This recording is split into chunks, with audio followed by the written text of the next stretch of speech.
দুঃখের কথা কি আর কইতাম। আর হাতে দেখছি নেগিন কি চীনা বাদাম।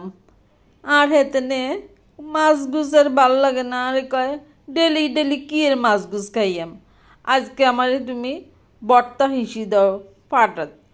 ওমা, আমি কইছি ব্লেন্ডারে তোমার হিসি দিই, হেতে কয় ব্লেন্ডারে এ ডিজিটাল বর্তাই খাইতাম না, তুমি আর হাড়ার থিসি দাও।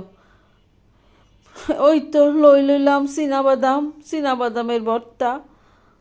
তো একটা ভালো কাজ করছে হেতে নে, বাদাম কিন সিলি দিছে, তো আমি একখান ভালো কাজ করছি, অর্ধেক কিন খাই লইছি। এরম রেডিমেড বাদাম পাইলে কে না খায়।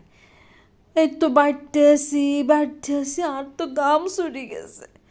এখন দিলাম রসুন পেঁয়াজ মরিচ বাজি দিছি, হাতে না আবার কম ঝাল খায়, দিলাম লবণ।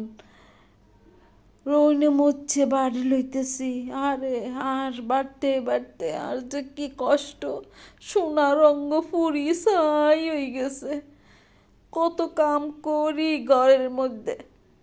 এই তো বর্তাকান বাড়তে আসি, হাতে না আবার তাড়া দিতেছে, তাড়াতাড়ি করো বর্তা দি ভাত খাইয়াম, গরম ভাত। তাই কইতেছি দে, তো একটু ধৈর্য ধরো না। কথাখান তো আর ফালান যায় না, আবদার রক্ষা করন লাগে। এই তো বাড়ি লইছি চীনা বাদামের ভর্তা, আসলে একখানা মজাই লাগে এরম হওয়াদ। হেতে না আবার কয় তুমি একখানা ভিডিও করিলাও, তুমি তো আবার ভিডিও করো। ও মা, ইয়ান দিয়ে আবার সার দিছে। আরে কেরম হয়েছে আমার ভর্তা খান।